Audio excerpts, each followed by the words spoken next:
The flight was bound for Ben Gurion International Airport in Tel Aviv, with a scheduled stop at Amsterdam's Schiphol Airport for a crew change and cargo processing. Serious concerns surrounded Flight 1862 even before it left the ground. The aircraft, built in 1979, was in poor condition and scheduled for major maintenance shortly after this flight. U.S. aviation authorities in New York had initially refused to clear the plane for takeoff due to safety concerns. One of the key issues was that El Al had failed to maintain the aircraft according to Boeing's maintenance guidelines. As a result, hairline cracks in the engine's fuse pins went unnoticed, flaws that would cause serious problems later that day. The flight to Amsterdam appeared uneventful. The aircraft landed at Schiphol Airport at 2:40 p.m., right on schedule. But during the transatlantic crossing, the crew reported several technical issues: fluctuations in the autopilot speed controller, malfunctions in the shortwave radio, and irregular voltage readings from Generator 3. A standard maintenance check was performed, and the reported issues were temporarily fixed, allowing the aircraft to continue its journey. The aircraft was refueled, and customs approved the new cargo load, which included items such as flowers, perfume, and video recorders, although it was later revealed that the cargo had not been physically inspected. With the aircraft ready for the next leg of its journey, the crew prepared for takeoff. Originally scheduled to depart at 5:30 p.m., the flight was delayed and rescheduled for 6:20 p.m. While awaiting clearance, the crew settled into their routine. Having arrived earlier on a previous El Al flight, they had taken 20 hours of rest before reporting for duty. The captain for this flight was Yitzhak Fuchs, 59 years old, an experienced pilot with over 25,000 flight hours. He had flown fighter jets for the Israeli Air Force in the late 1950s and had accumulated 9,500 hours on the Boeing 747. Seated next to him was First Officer Arnon Ohad, 32 years old, with almost 4,300 total flight hours, including 612 hours on the Boeing 747. In the third seat sat Flight Engineer Gedalia Sofer, 61 years old, the most experienced crew member with over 26,000 flight hours. The paid partner of today's video is BetterHelp, the world's largest online therapy service. BetterHelp is a platform where therapists and their clients can communicate effectively and get the most out of therapy. We've all had moments where life feels overwhelming. It's in times like those when having someone to talk to, a trained professional who truly listens, can make all the difference. With a large network of credentialed therapists, BetterHelp makes it easy to find someone who understands your unique needs and who can help you with a wide range of personal challenges. You get the same quality as in-office therapy with the convenience of communicating how and when you want, by phone, video, or messaging. You can switch therapists at any point if you don't feel you're getting enough benefit. And with a 4.5-star rating on Trustpilot, you can feel confident in the quality of care you will receive. Ready to take that next step toward better mental well-being? Visit betterhelp.com/aircrash investigation or select Aircrash Investigation at sign-up to get a special discount on your first month of therapy. Also on board was 23-year-old Anat Solomon, an El Al employee based in Amsterdam. Though not part of the crew, she traveled back to Tel Aviv to reunite with her fiancé. At 6:04, clearance for pushback was requested, and once received, the aircraft slowly rolled backwards as its 4 Pratt & Whitney engines came to life. For this leg of the flight, the first officer was designated as the pilot flying, while the captain served as the pilot monitoring, handling communications and checklists. With the engines running, the aircraft began taxiing toward the runway. It was an unusually calm autumn evening in Amsterdam. October weather is typically harsh in the Netherlands, but tonight was different. The air was still, with a light northeasterly breeze, and visibility was clear. At 6:21, Despite a 52-minute delay, the Boeing began its takeoff roll. The engines roared as the plane accelerated down the runway, lifting off for what should have been a routine flight to Tel Aviv. The aircraft climbed steadily, banking eastward to follow the Pampas departure route. No anomalies were evident during the initial climb, and everything seemed routine as evening fell over Amsterdam. But just a few minutes after takeoff, everything changed. A loud bang rang through the cockpit as the aircraft veered sharply to the right. Something was wrong. Had they hit something? Far below, at a lake east of Amsterdam, boaters looked up in confusion, startled by the noise. Two large objects tumbled from the sky, and moments later, two distant heavy splashes echoed across the water. As they stared at the aircraft, still trying to make sense of what they had just seen, the realization slowly kicked in. The Boeing 747 had just lost two of its engines and was now circling back toward Amsterdam, clearly in trouble and struggling to maintain control. But how could two engines break off? Each engine was secured to the wing by four critical components, fuse pins. These 14-centimeter-long safety pins were designed to break under extreme stress, such as in the event of a structural overload, to minimize damage to the wing. However, due to metal fatigue, one of the pins on engine number 3 developed a tiny 4-millimeter crack. The crack was barely visible to the naked eye and went unnoticed during inspection. When this pin snapped, the sudden load shift proved too much for the remaining 3 pins, causing them to fail in quick succession. The detachment was violent. As engine number 3 twisted outward, it slammed into engine number 4, tearing it from the wing. The impact caused severe damage to the wing, hydraulic and flap systems, making the aircraft significantly harder to control. The captain immediately took control of the aircraft, doing everything he could to keep it in the air as it continued its sharp roll to the right. Fuel poured from the damaged wing as the aircraft struggled to maintain altitude. Hello, 1862, mayday, we have an emergency. Hello, 1862, do you wish to return to Schiphol? Mayday. Turn right heading 260, field behind you in your to the west, distance 18 miles. Roger, we have fire on engine number 3, we have fire on engine number 3. Roger, heading 270 for downwind. 270 downwind. Hello, 1862, surface wind 040 at 21 knots. Roger.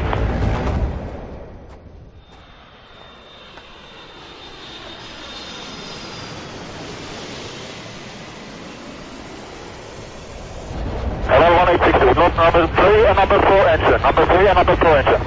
Oh, Roger, 1862. It seemed that air traffic control didn't understand the full severity of the situation.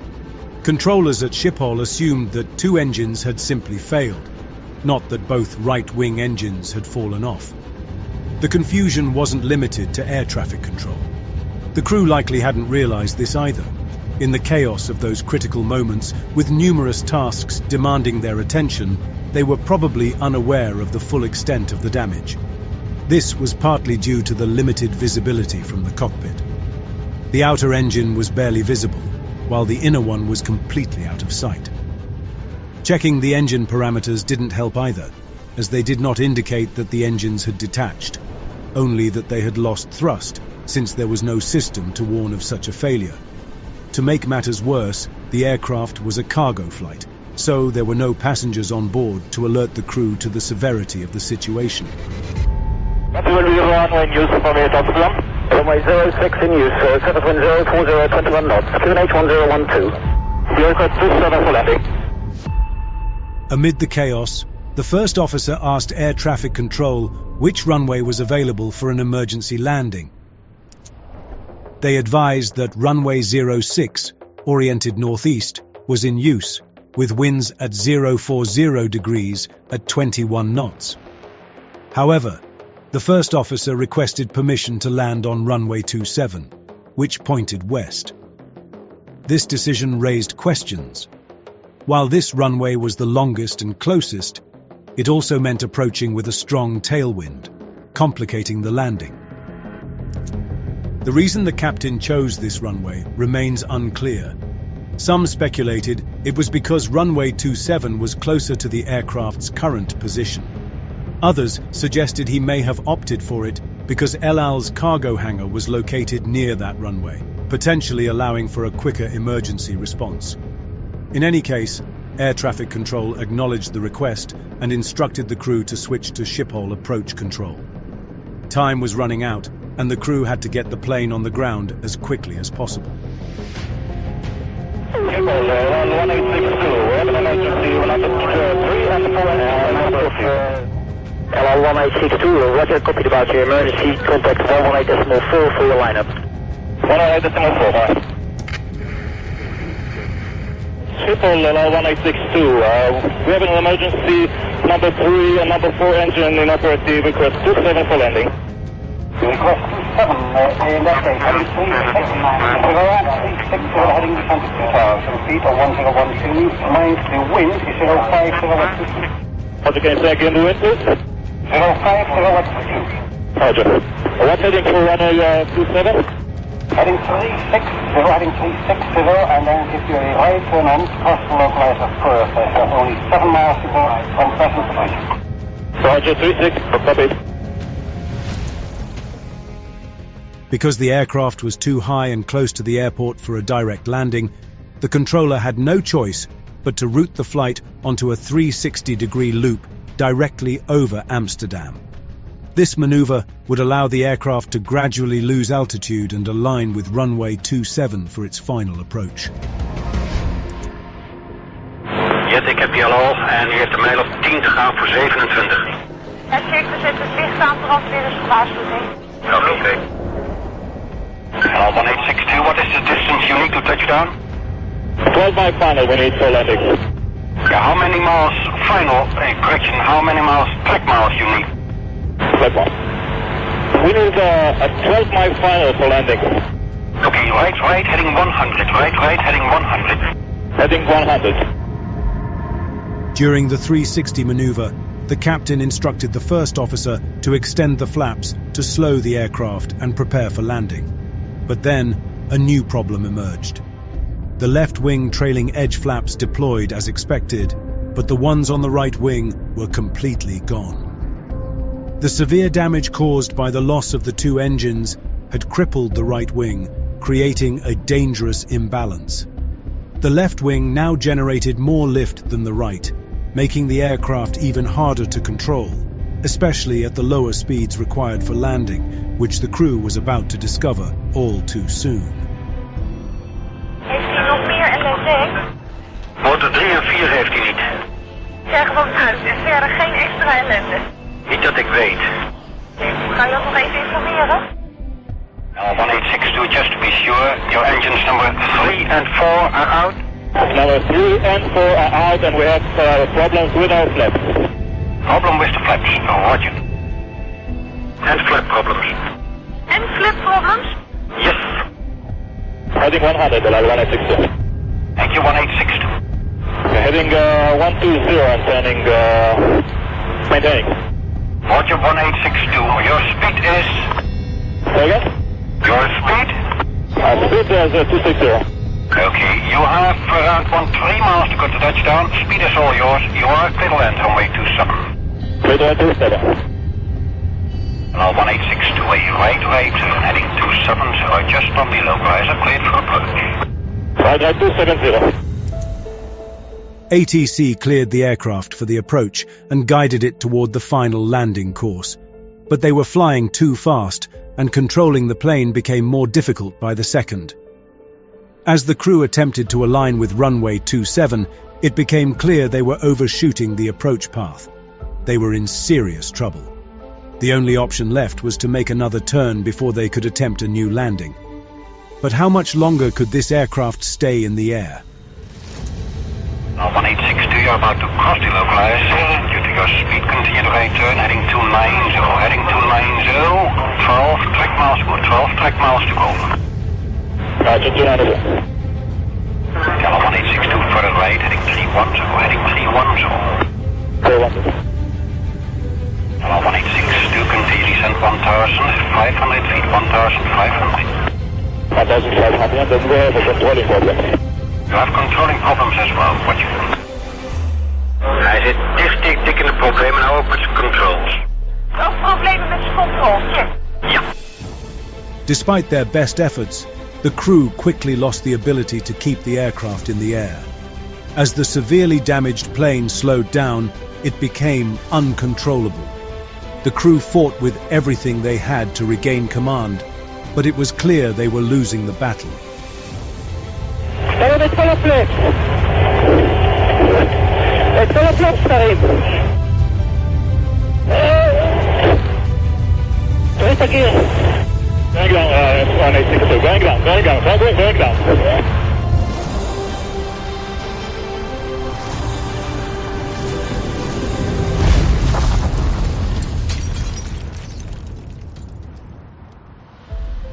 Is gebeurd. 186 to your heading. Heeft geen zin, hij is geknipt. Heb je hem gezien? Eén grote rookbol boven de stad. At 6:35, approximately 7 minutes after the first Mayday call, the Boeing 747 plunged almost vertically into 2 apartment buildings in the Bijlmermeer. The impact occurred precisely at the intersection of 2 apartment buildings.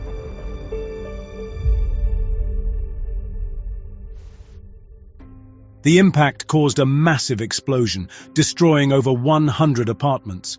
The buildings were densely populated, with many undocumented migrants. Witnesses reported trapped residents screaming for help, with some even jumping from upper floors in a desperate attempt to escape. Amid the chaos, Willem Seymour, better known as Pa Sem, rushed into the burning building to save a 10-year-old boy, later becoming a symbol of bravery.